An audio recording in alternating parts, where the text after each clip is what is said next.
Lalu apa pengalaman yang bisa dibagikan bagi saya pribadi ke teman-teman? Kalau saya pribadi, teman-teman, lebih banyak membuat produk digital dalam bentuk e-book tulisan ya. Entah di blog, entah dalam bentuk e-book.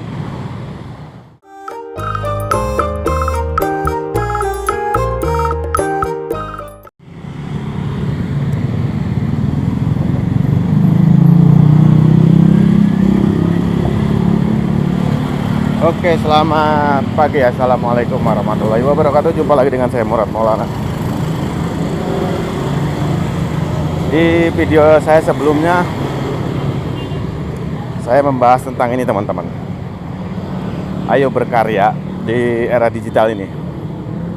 Rugi kalau sekedar cuma pasif ya. Jadi ya anjuran lah, mengajak buat teman-teman semuanya berkarya di era digital. Nah, lantas berkarya seperti apa?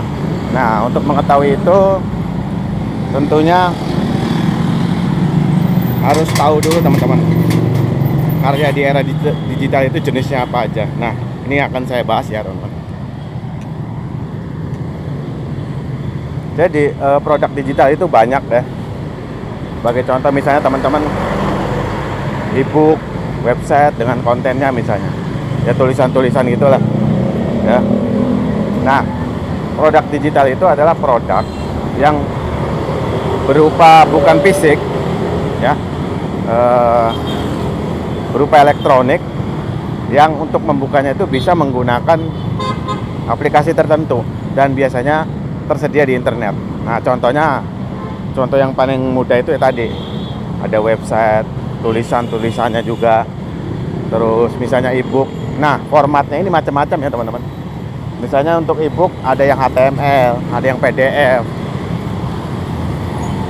Kalau yang website ya sehari-hari aja teman-teman bisa lihat di berita, misalnya website berita atau weblog juga bisa ya. Bisa juga musik ya, teman-teman, musik,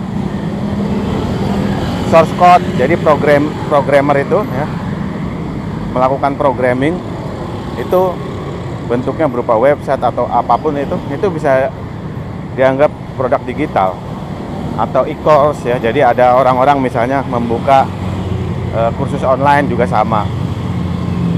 Jadi terus banyak lah pokoknya. Bisa juga e-paper ya. Nah, itu beberapa contoh ya, teman-teman.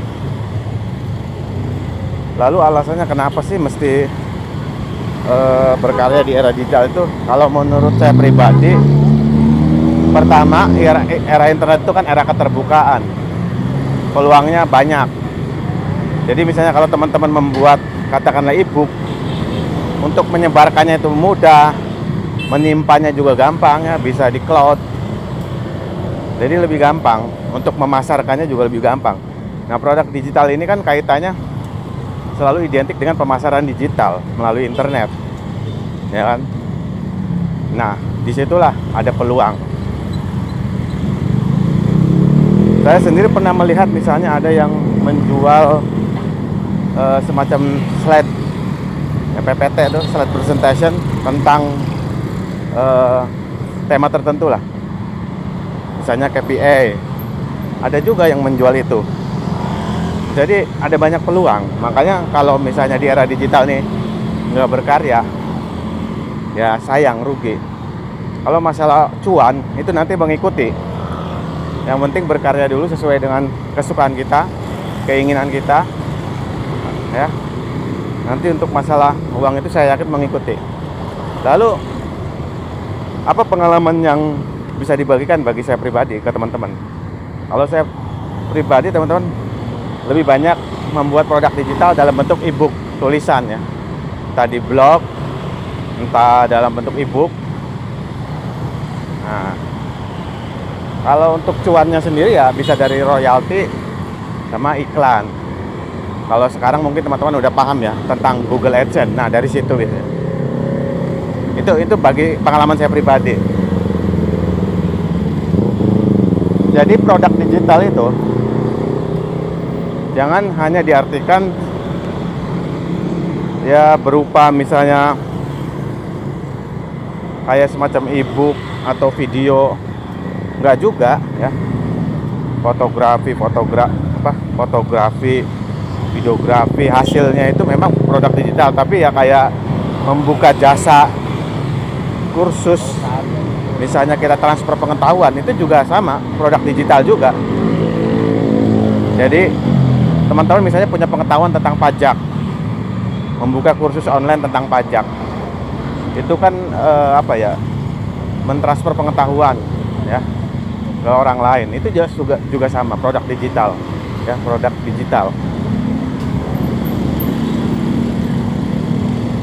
Nah, sekarang tinggal teman-teman menentukan, silakan kira-kira punya keahlian apa atau skill apa yang bisa digitalkan ya. Yang tadi saya bilang itu, misalnya teman-teman punya pengetahuan ya terkait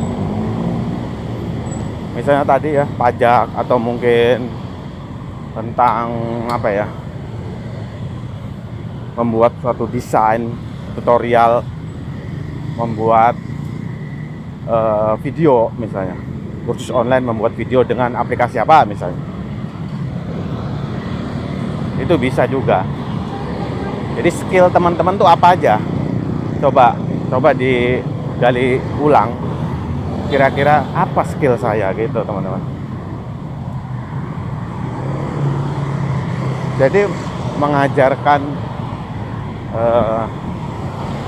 orang lain misalnya bagaimana cara membuat video, bagaimana cara membuat tulisan, itu juga termasuk produk digitalnya ya.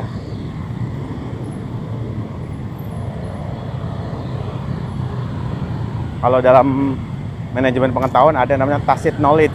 Nah, itu ya, pengetahuan yang masih ada di dalam otak kita, lalu kita bagikan kepada orang lain ya. Bentuknya itu tadi bisa kursus, bisa e-book, bisa video, ada banyak ya. Jadi kita gali apa skill kita ya. Terus yang kedua baru tuh kita coba wujudkan dalam bentuk apa, entah video atau mungkin infografis atau mungkin e-book ya, ada banyak, atau mungkin dalam format PPT.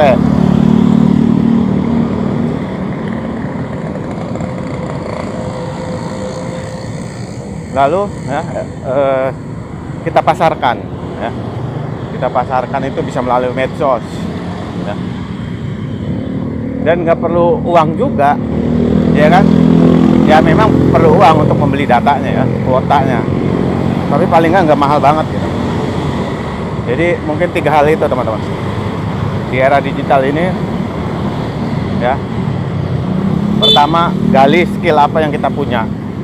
Yang kedua, wujudkan dalam bentuk apalah, terserah, mau dalam bentuk kursus, video, e-book ya, dengan berbagai macam formatnya, atau mungkin website atau blog ya. Terus yang ketiga, pasarkan dari mulai teman terdekat, di medsos, di forum, di grup, dan lain sebagainya. Pokoknya intinya gini, era digital itu ya banyak peluang, dan itu yang harus perlu kita ambil. Oke, itu aja ya teman-teman, celoteh di pagi hari sembari jaki. Semoga bermanfaat ya teman-teman. Kurang lebihnya mohon maaf. Billahi taufiq wal hidayah. Wassalamualaikum warahmatullahi wabarakatuh.